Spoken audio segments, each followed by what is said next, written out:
Hi, and welcome to RecoverED, a podcast from the Magdalen House, a recovery community for alcoholism. We're a 501c3 nonprofit in Dallas, Texas, lovingly known by many as Maggies. Every first and third Wednesday, we drop a new episode from one of our 3 podcast series. In RecoverED, we share education for the community on alcoholism, our programs, and resources for alcoholics and their loved ones. In each episode, you will get to know more about the disease of alcoholism and the solution. I'm your host, Laura Wilson, a recovered alcoholic and the communications manager here at Maggie's. We're so glad you're here. Thanks for listening. Hello, podcast listeners, and welcome to this week's episode of RecoverED. Today, we are going to talk about steps 6 and 7, and who better to talk about it than the guru himself, Brandon Lane. So, Brandon, welcome. Thank you for having me. I am very excited. If you have any questions on anything ever about steps 6 and 7, Brandon is your guy, and he is also one of the funniest people that I know. So this is going to be a very entertaining episode, hopefully very educational. So Brandon, I'm just going to go ahead and get right into it and just pass the mic, so to speak, over to you. Okay, thank you for having me. My name is Brandon Lane, and I am an alcoholic. I grew up in Iowa Park, Texas. It's a little town up by the Red River, up by Oklahoma, and we had about 5,000 people there, and so everybody knew everybody's business, right? And I had a lot of good friends, and my parents stayed married. I mean, life wasn't perfect, but there was plenty of kids that made it out of there without behaving the way that I did. And real early on, when I would have encounters with alcohol, like sometimes it would go okay, but sometimes I would only find out from my friends the next day what had happened. I had tracked mud all through someone's house, or I had, jumped through the bonfire, or they found me sleeping out by the field, right? And my friends weren't like going through this the way I was. And so I didn't really consider that a problem because I was just a good old boy having fun. But I think there were early signs that something was different, right? And then also when I was a kid growing up, I suffered from depression, and they were medicating me with Adderall, and, it was just the 80s, and that's what you did, right? If your kid's acting up, get them a little medication, and all of a sudden they're acting better. And so I just kind of thought that's how everybody was going through life. Like, I didn't really see my situation as different. I didn't think that I had a problem, and I largely didn't. I was mainly interested in, like, dating girls and playing sports and singing in the choir, and I really didn't see the things that I was doing as a problem. But that later on, I would develop, a much more serious situation, and even toward the end of my drinking and stuff, I spent some time homeless, and I had to be incarcerated. Some people say, the judge got me, and they warned me, or, my wife left, and it wasn't like that for me. I mean, the state of Texas had to drag me in and set me down before I would finally stop. And that is what finally stopped me. And then over the next year and a half, I was able to get some help. And I realized probably about the moment they let me go from rehab, I really grabbed a hold and said, oh my God, I have a problem. Right. And I was terrified. I don't think I took it seriously before that moment. But yeah, when they let you out and you've got nothing else going on, and all the doors are closed behind you, and you're just there by yourself, then you really start to realize, who you are. So in order to get into step 6 and 7, I want to run through 1 through 5 just really quickly, really briefly, because 6 and 7 are not like steps with like a physical manifestation. Like, there's no inventory. It's not your 5th step where you sit down with the sponsor, and it's not amends where like, I'm going to go face these people, but there is a bridge between that preparation and step 9, making connection with your higher power, and 6 and 7 are that bridge, and it happens all inside of you. There's nobody there with you. Your sponsor's not there. You're alone when you do this. So it's important that we look at this because the book is very brief, and then when you get to the 12 and 12, it's a lot different. So we'll get into all that. So first, with step 1, right? My life was unmanageable. I was powerless over alcohol. Every person has to accept that to be here, right? And also, if you're someone like me, like I had a descending bottom. So I would hit bottom, right? All the people around me would say, this isn't going to work for me anymore. And then as soon as things started to cool down, I would start digging again. I'd get a new set of friends. I'd get a new family. I would I would move down the road, everyone would start patting me on the back, and as soon as they did, I would start digging, right? So, some people think, well, I hit bottom. Well, what does that mean, right? Like, I can continue to go down, and that's what happened to me. Step 2, when we're trying to, admit that there might be something bigger than me, like, I was extremely prejudiced against God, right? I was raised in a Christian family, and we went to church, and all of my uncles and aunts and everybody was highly involved. And, I didn't feel the connection that they felt.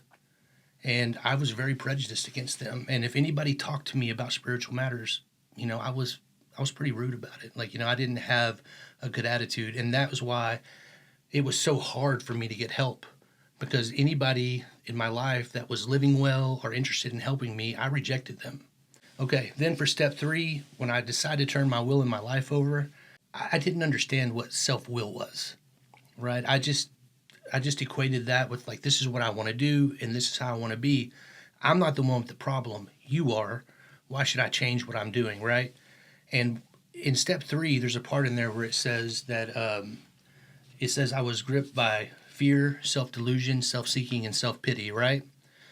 And that cycle of fear is actually pretty important when you talk about 6 and 7, because those fears that I'm living in that are creating the delusion that have me acting, right, in self-will, and then at the end when I feel that shame, right, that's where all my resentments come from.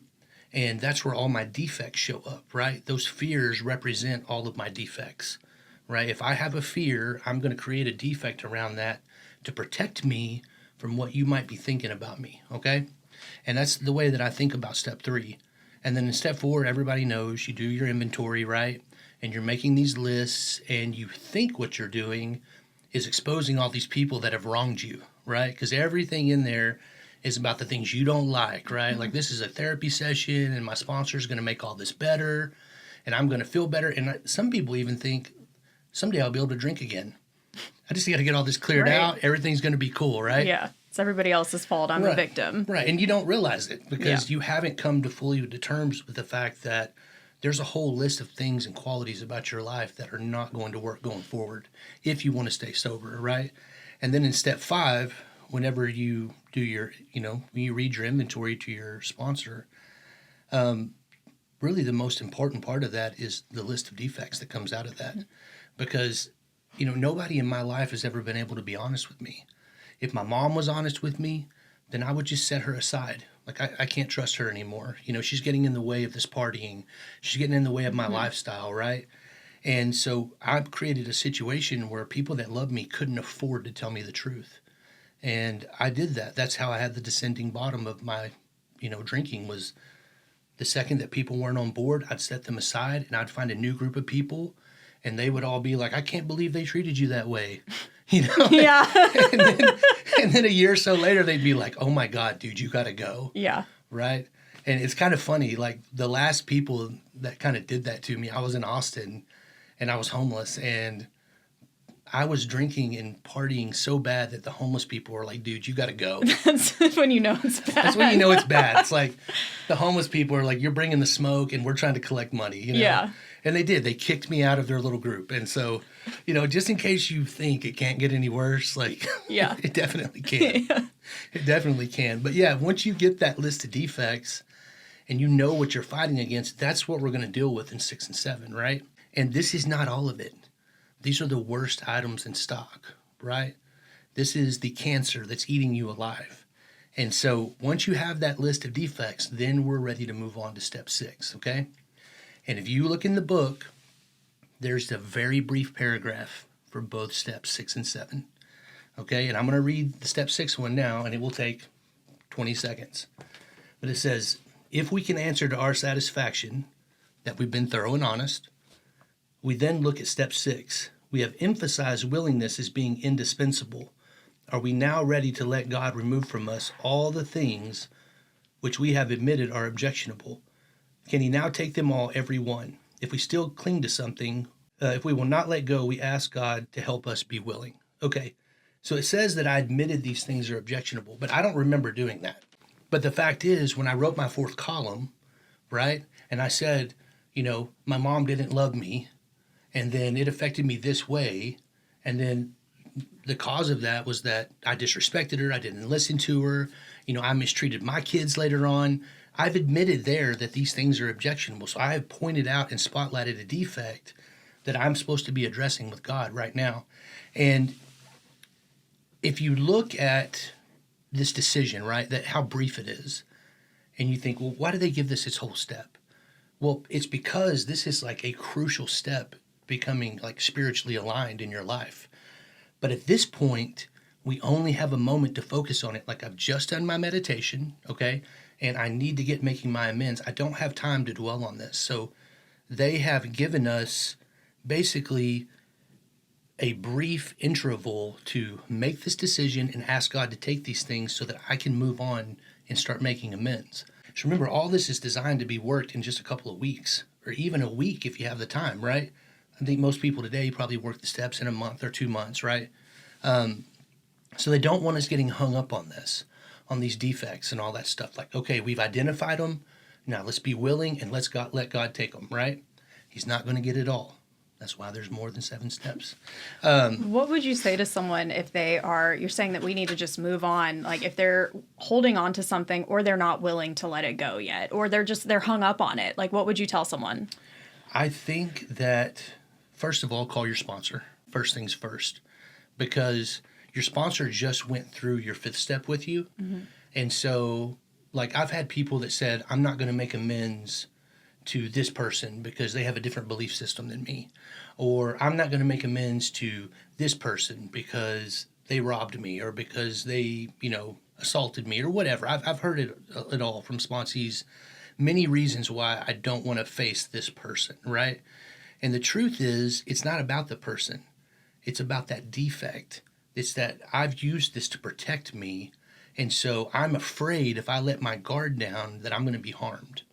And I think when you talk to your sponsor about that, they're going to be able to help you tie that to your resentments. They're going to be able to tie that to your fears.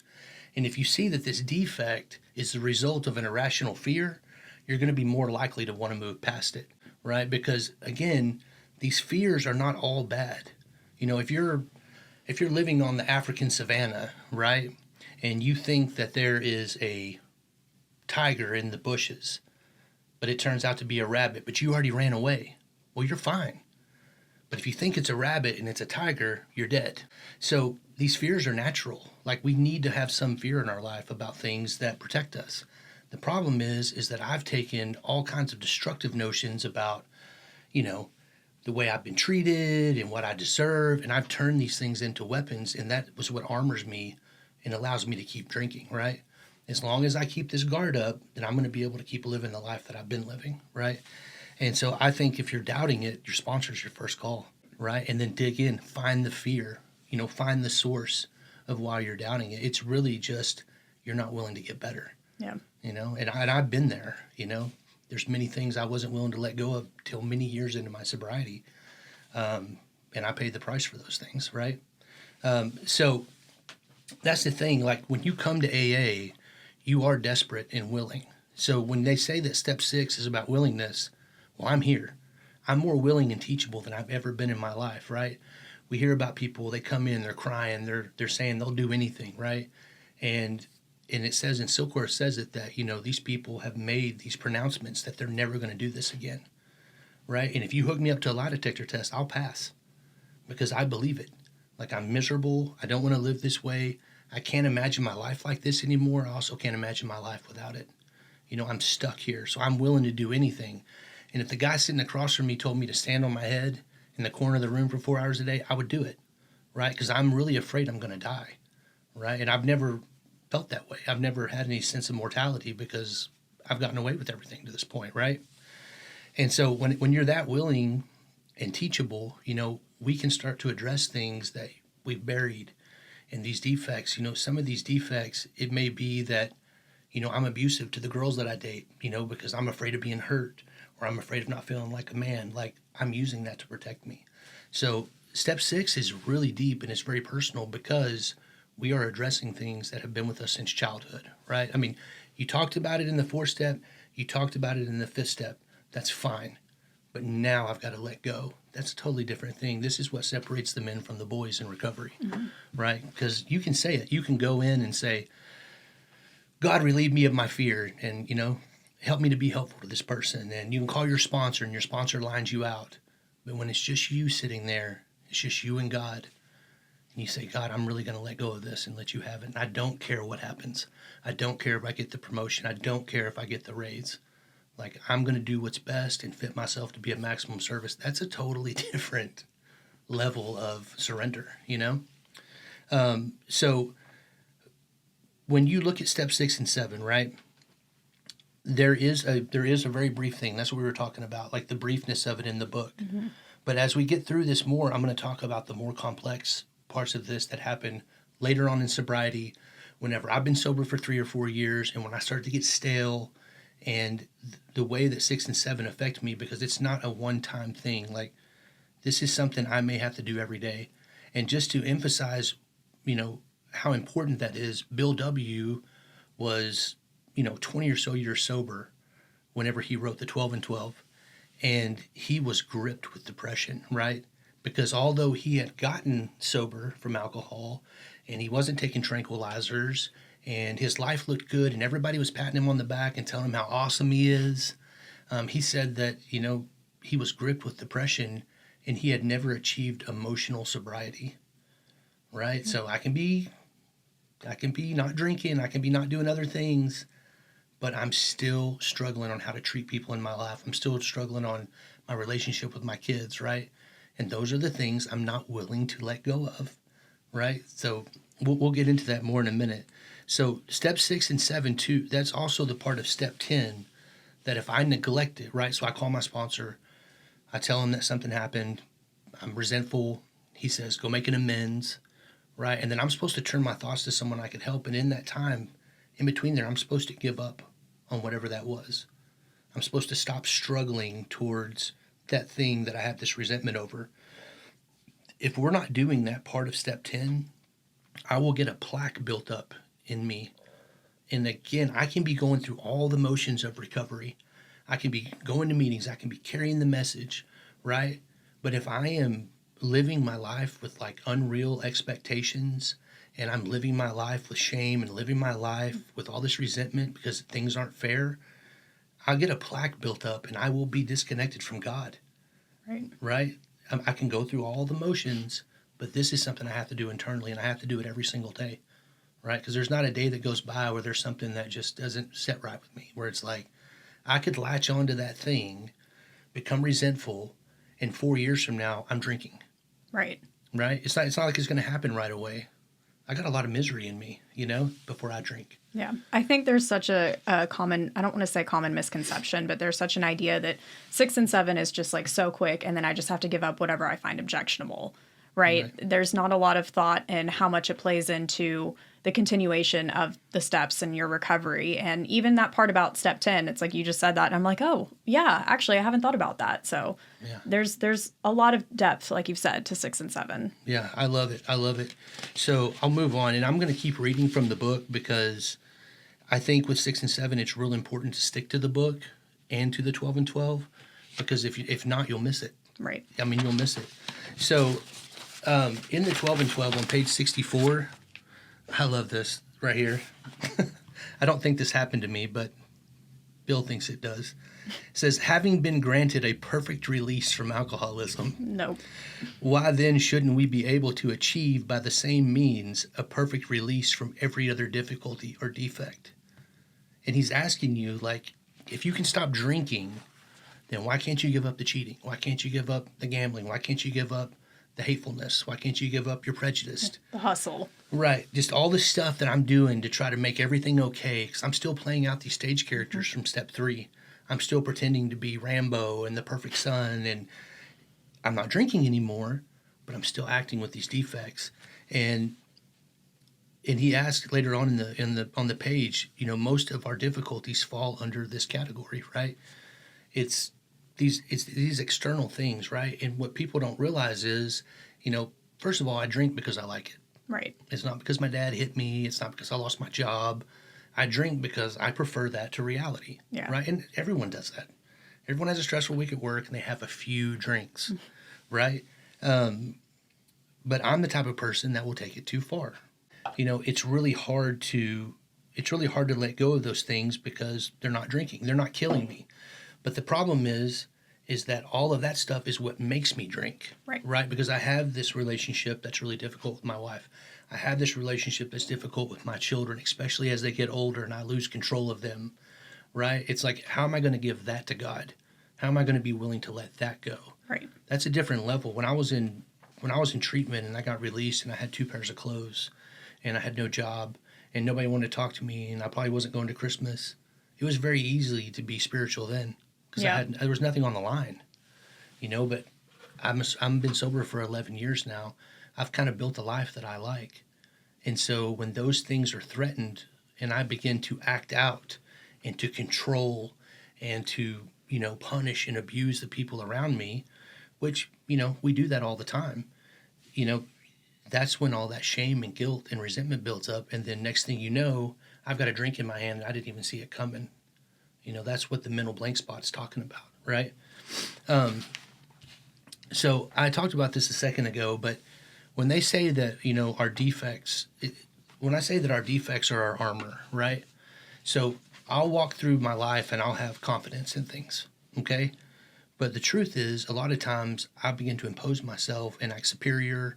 I think I'm better than these people. I forget to be compassionate, right? My ambition can easily turn into greed, right? What I call romance, my wife may see that as lust. And that's a difficult thing to deal with in a relationship. It's like, we're together. I'm not going anywhere. The other thing is like being right about things. It's so dangerous for me because I become self-righteous and arrogant. And I have to be reminded, me and mine talk about this all the time. It's like, when I think I know what's going on, I'm at my most dangerous, right? And, when I become too comfortable, you saw me, I got up to 320 pounds in recovery. I was completely sober and I just, wasn't taking care of myself.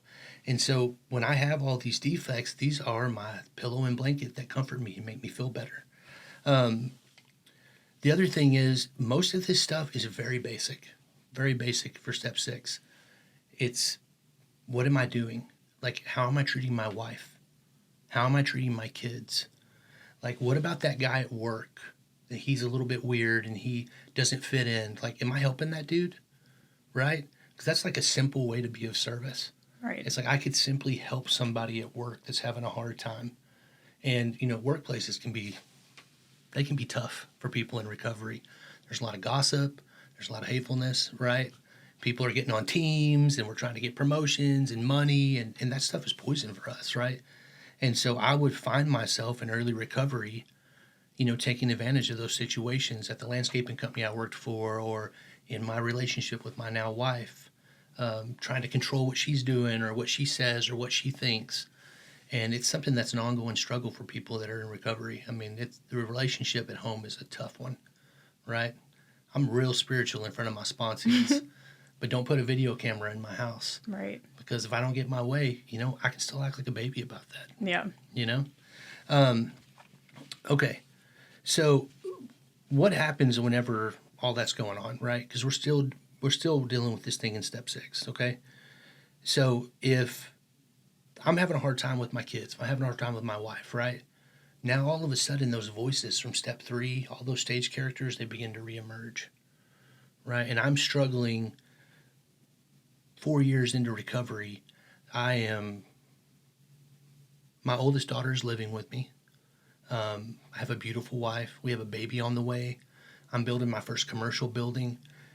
To everyone else, I look like life is good. And I'm 4 years into recovery and I'm having a step 6 crisis. I don't have God in my marriage. I don't have God in my business. I don't have God in my relationship with my daughter. I am trying to control everyone and everything in my life. And I am convinced if I let go, it's all going to fall apart. And I call mine and I'm like, dude, I don't know if I'm going to make it through this. And he said, what are you talking about? Look at your life. I'm like, dude, I'm miserable. I'm completely miserable. And I could take you to the place in Lake Worth where I was at when I told him that. It's as vivid right now as it was that day. And the first thing he said to me is, what are you doing in recovery? right? And that's what I realized. Like, my job had gotten so important. My wife had gotten so important.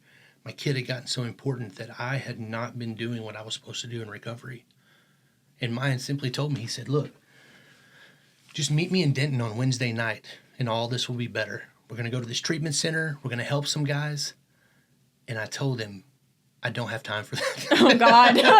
I'm sure that went over really well. Oh, my God. Yeah. And he just said to me, he said, aren't you working on a building in Stephenville? Right. I said, yeah. And he goes, and you go down there multiple times a week? Yeah. And I said, yeah. He goes, well, dude, why don't you just drink and get it over with? And I just remember being like, I couldn't believe he said that to me. Right. You know, but what he was pointing out is that I had lost the desperation to get better. I was no longer willing to let God have these things in my life. Like, someone had gave me a simple set of directions, right? It's really not that hard. Go study the book once a week. Go carry the message once a week. Answer this phone when your sponsee calls. And if you get upset, call your sponsor. Right. I couldn't follow a simple set of directions, right? And so when that happened and all those voices returned, I was miserable. And if you ask yourself in that moment, it's not why would you drink, it's why wouldn't you drink, right? If you have everything you need and you're still miserable, what do you have left? You drink. Right. Right? That's what we do. So I think that there's a lot of people in recovery, and I've talked to a lot of them, and a lot of people have expressed this to me. I think me and you were talking about this earlier.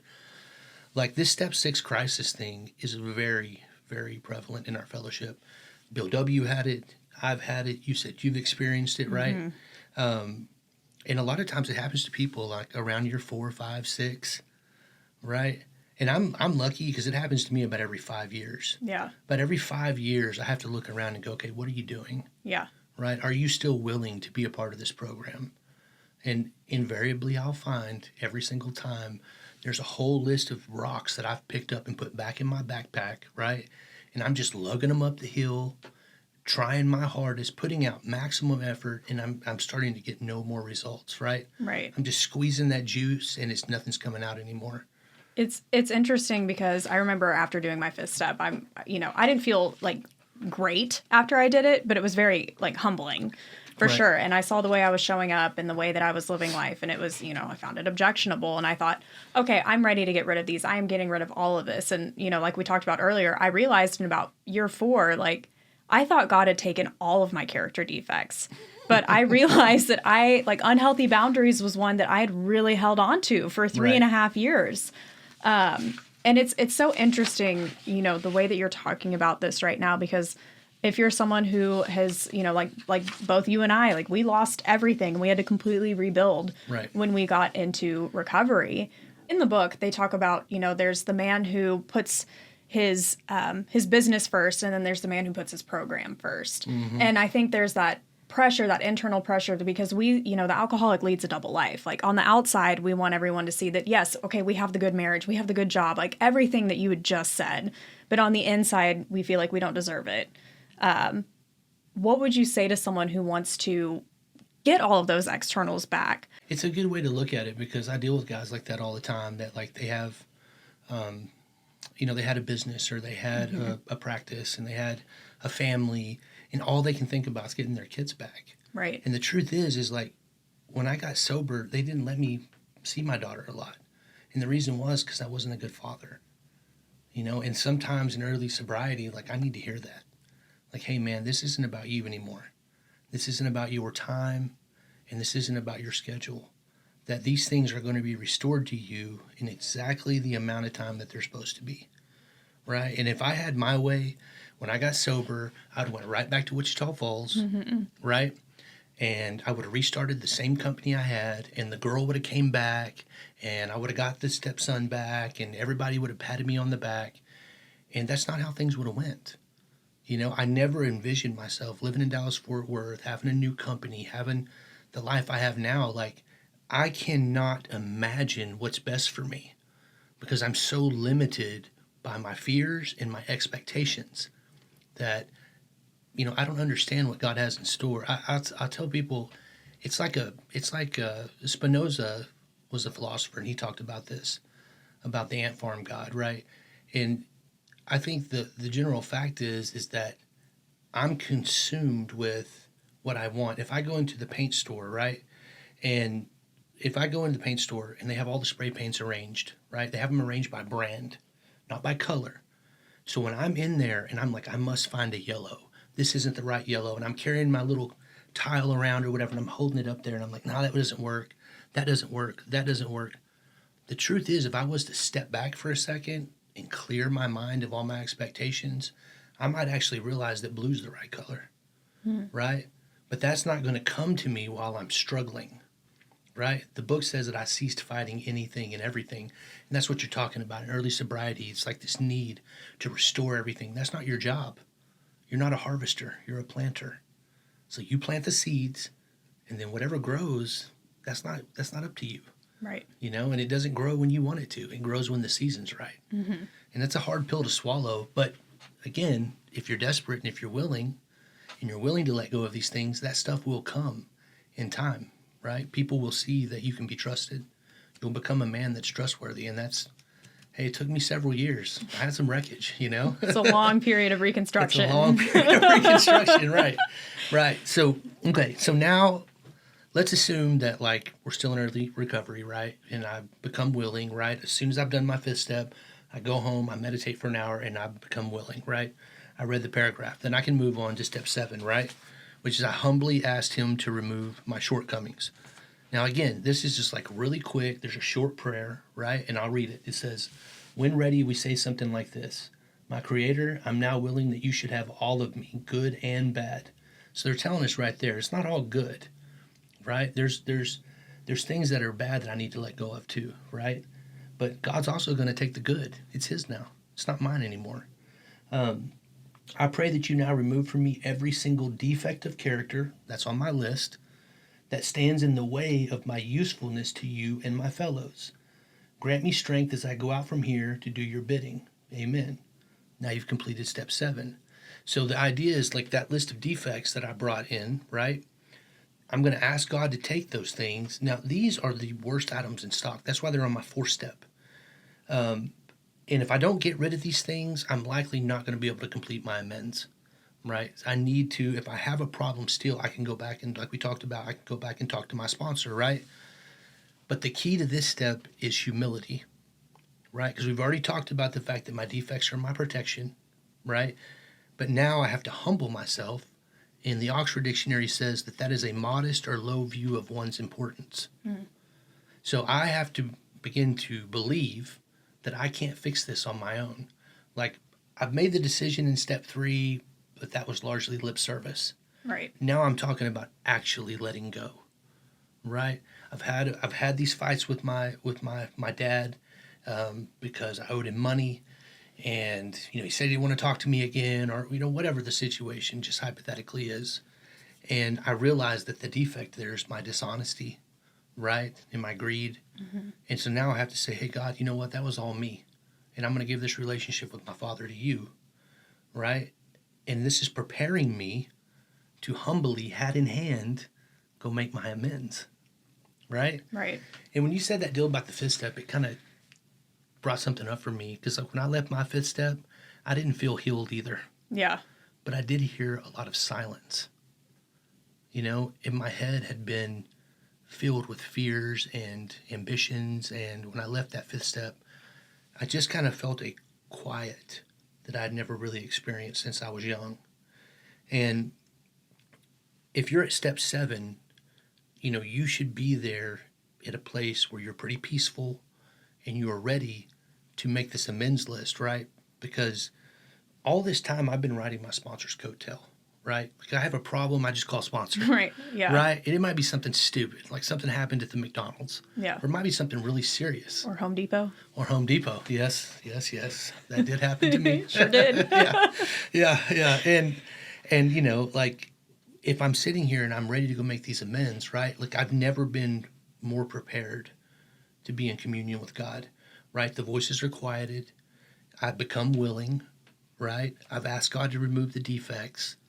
And now I'm going to go out and start making these things right. And that's where I make contact with God. Because when I'm sitting out by the curb about to make my amends, I'm going to hear the little voice finally. I'm going to ask God for direction, and I'm going to finally receive a message, right? I've done a lot of talking up till now in recovery, right? Right. Telling everybody everything's good, I'm praying, but I'm not really receiving. When I go to make these amends, I'm going to start receiving. So I need to make sure all this mess is out of the way, because if I carry one of these defects in here, my wrath, my greed, my ambition, if I carry that into that amends, it may not go well. Right. Right. You're not cleaning your side of the street. Right. Yeah. Right. And now I've showed up to get paid. Right. And God's like, Psh, bye. You got to get out of here. Right.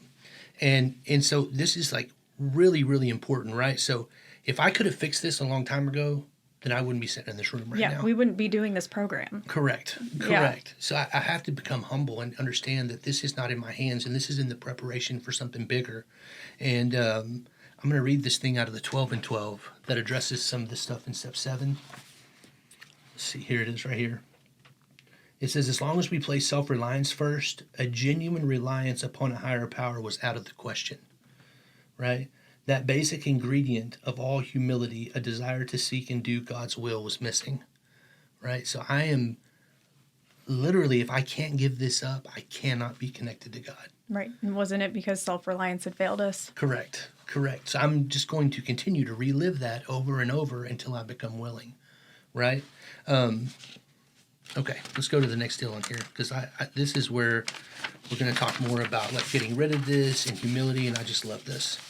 All right, so the other thing about like these defects, right, protecting me, it also means I'm not living life on life's terms. Right. Okay, so I have to accept my life the way it is. That's where the defects, they're no longer useful. I don't need to lash out at people. I don't need to promote myself, right, and be overly ambitious.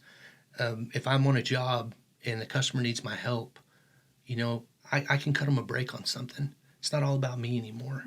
Right? Also, there's this thing on page 74, and I love this. We'll go 76 first, and then 12 and 12. The chief activator of our defects has been self-centered fear. Primarily fear that we would lose something we already possessed or would fail to get something we demanded, right? So I have to be very careful of my ambitions, because I have high expectations of myself and everyone around me, right? And then back on 74, they say, but when we have taken a square look at some of these defects, have discussed them with another, and have become willing to have them removed, our thinking about humility commences to have a wider meaning. By this time, in all probability, we have gained some measure of release from our more devastating handicaps, like what you were talking about with your 5th step. We enjoy moments in which there is something like real peace of mind. To those of us that hitherto have known only excitement, depression, or anxiety, so they're even warning me about my excitement, right? It's not just about my depression. It's not just about the anxiety. It's also about when I get excited, I tend to overdo things, right? I tend to push the issue a little too far, right? I think that's what sponsors were invented for. No, 100%. This newfound peace is a priceless gift. Something new indeed has been added. Where humility had formerly stood for forced feeding on humble pie, it now begins to mean the nourishing ingredient which can give us serenity. So that will take me into more of this talk on humility, because you don't have to accept things to be humble. You can be humiliated, right?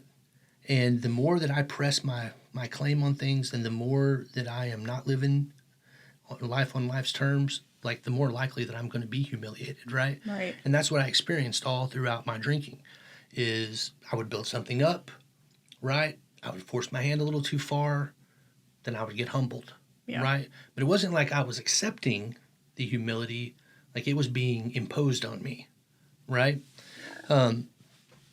So that's what happens to people that are in long-term recovery too.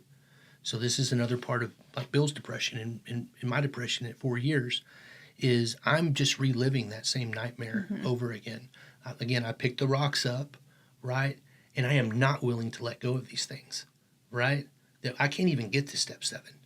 Like step 7 is blocked for me, because I love these things. This is my identity. Right. Right. My identity is not in helping another man. My identity is in my achievements. Yeah. And right? ego.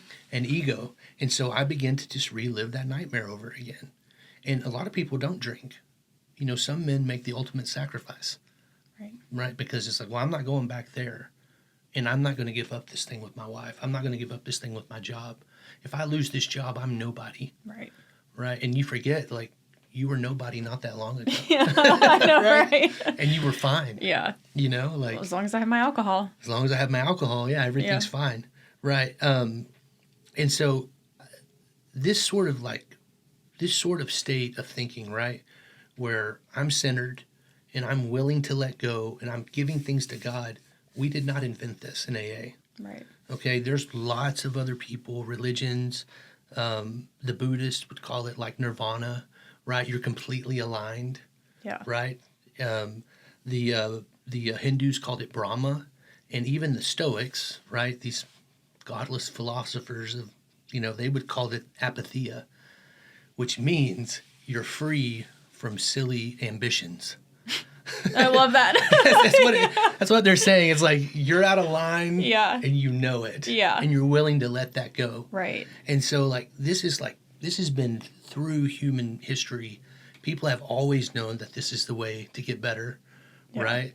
Like if you've already worked the steps and you're struggling, like you're not going to. People will always say it's a step 1 problem. I don't think it is. I think it's a 6 and 7 problem. Yeah. I think almost all of my problems today are from 6 and 7.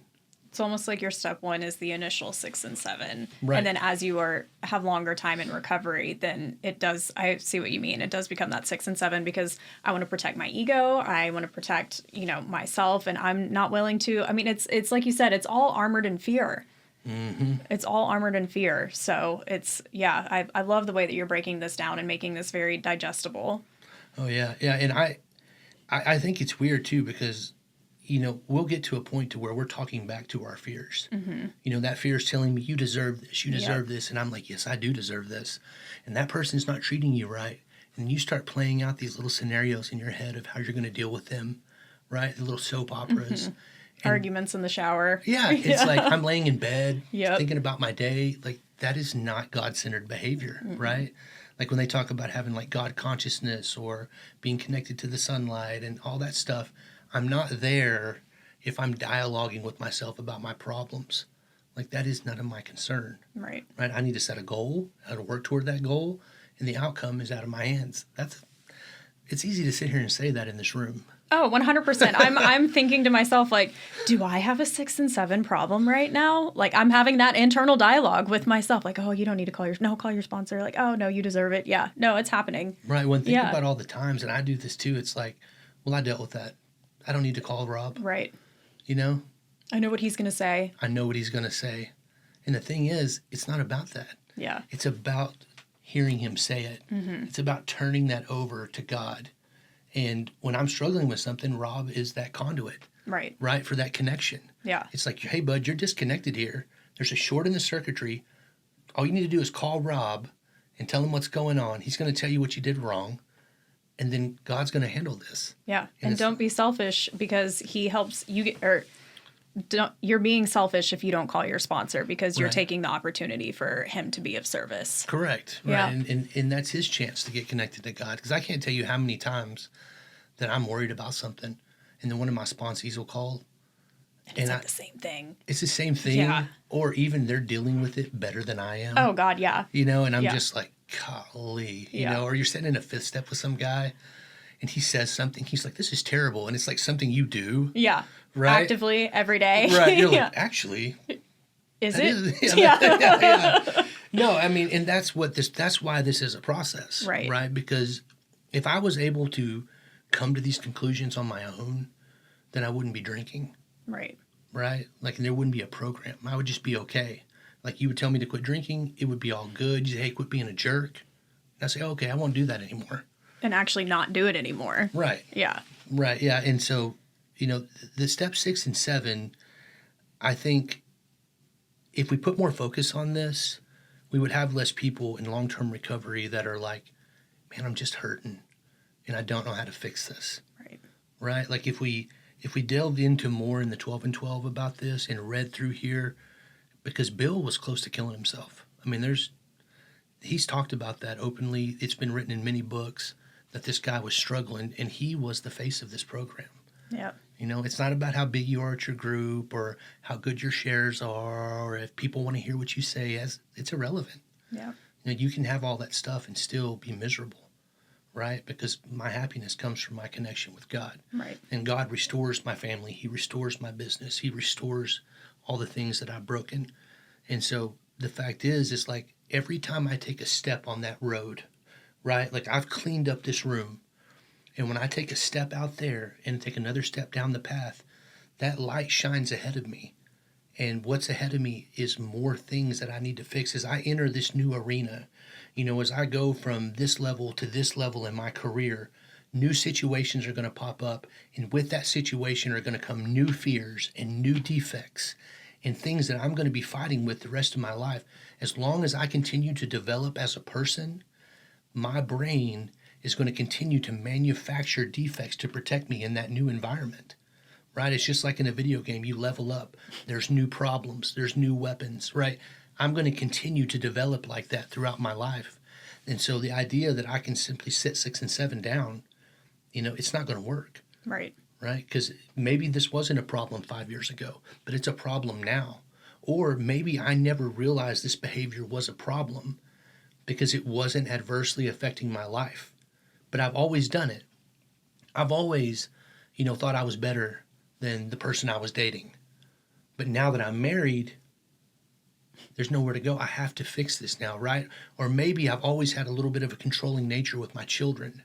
But now my children are 18 and they can make their own decisions. And I'm now here to be a counselor. I'm not here to be the boss anymore. Right. Like, how are you going to deal with that? How are you going to deal with suddenly? Yeah. Right? Yeah. Right. Yeah. So I'll finish up here. And I want to just say there's a quote that my wife says all the time. It's from another fellowship. It's not from our fellowship. But I think if it works, it works. Right. Right? And it says, if I am not humble, I will be humiliated. And if I'm greedy, I will never be satisfied. I love that quote. What, and following up to what you're saying, what would you tell someone listening to this that, you know, you have to do this program for the rest of your life? This isn't just a, you know, work the steps in a month or whatnot, but you have to do this every day for the rest of your life. Yeah, I was just talking about this with the guys over there at the men's house.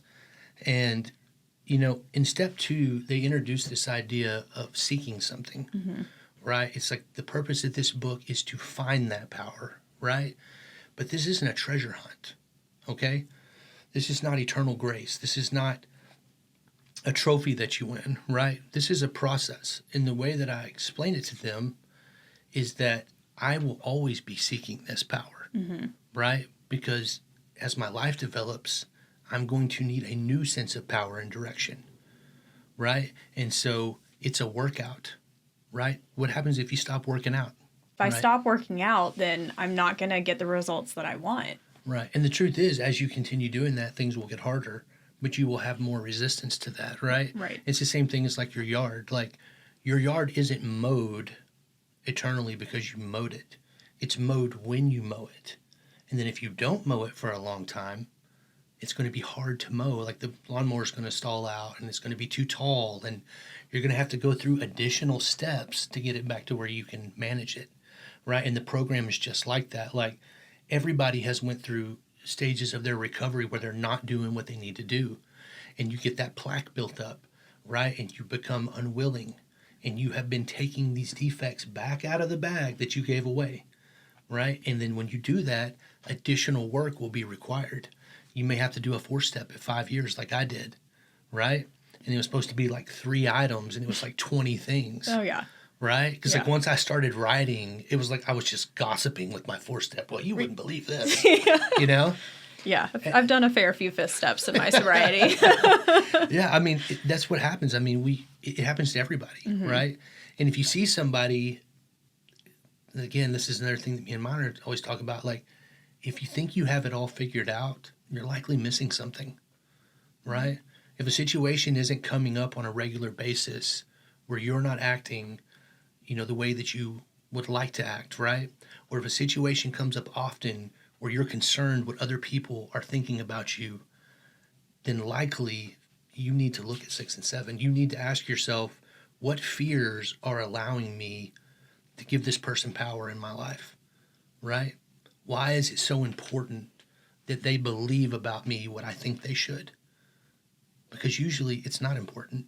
And like you said, if you're starting to get stale, pick up the 12 and 12 and read the 6 and 7 in there. Read the part about the defects and read the part about how all of our misgivings and misdeeds in our life, it all stems from these fears. These fears are where it starts, you know? And once the fear starts, and once I'm engaged with the fear, the defect is coming. Right. You know, it's not if, it's when. Yeah. Like I'm going to do something that I'm going to have to make amends for. Yeah. What would you tell someone listening to this who is struggling with either their drinking or maybe struggling with starting the steps? Like, what would you want them to know about alcoholism and recovery? Yeah, I was a person that, like, I only tried recovery one time, right? Right. But I tried getting sober many times, made many promises, broke into judges, into the women that I was dating, into children, right? The worst kind of promise to break, right? And when someone took me to a meeting the first time, it was actually an NA meeting, and I saw a bunch of people in there that, like, I knew had a problem, and they were all talking about God, and I was just, I couldn't take it. Yeah. I couldn't take it.